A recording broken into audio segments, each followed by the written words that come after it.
पूरे समय के लिए तैयार रहे। एक बार की बात है, मुकेश नाम का एक जवान लड़का था। उसने अपनी शिक्षा पूरी की और एक बड़ी ट्रांसपोर्ट सर्विस कंपनी में नौकरी ज्वाइन की। मुकेश अपनी पहली नौकरी से बहुत खुश था। अब वो अपने सारे सपने पूरे कर सकता था। उसका बचपन से ही अपनी खुद की एक लग्जरी कार का सपना था और अभी सपना उसे और ज़्यादा सताने लगा था, क्योंकि खुद ट्रांसपोर्ट कंपनी का मैनेजर होते हुए भी उसके पास कोई कार नहीं थी।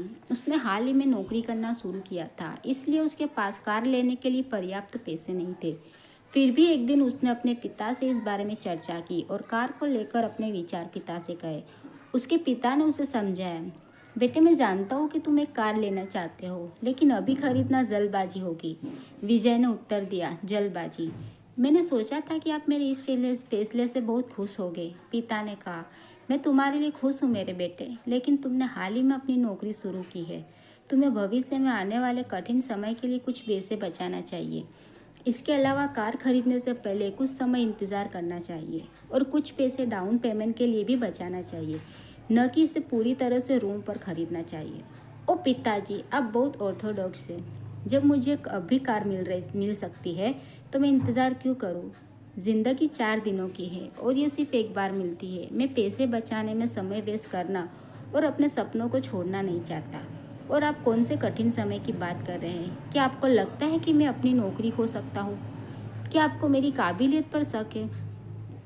मुकेश ने उत्तर दिया, नहीं बेटा, मुझे तुम्हारी क्षमता पर संदेह नहीं है।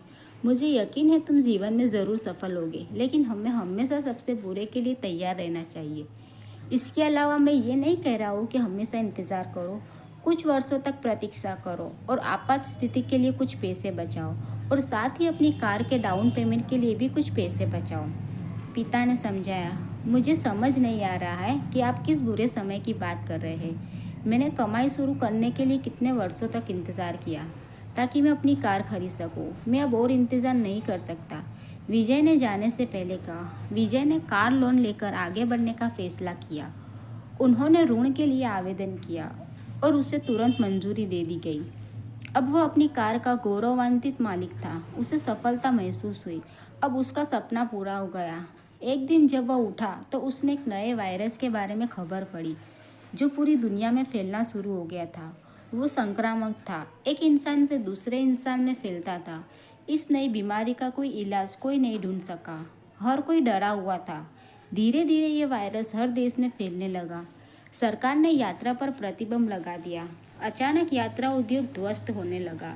एक दिन मालिक ने मुकेश को नौकरी से निकाल दिया। वो टूट गया। उसने कभी इस स्थिति की कल्पना नहीं की थी। उसके पास कोई बचत नहीं थी। इसके अलावा उसके पास अपने कार ऋण का भुगतान करने के लिए पैसे नहीं थे। विजय को रात को नींद नहीं आती, अतः उसे अपनी कार छोड़नी पड़ी।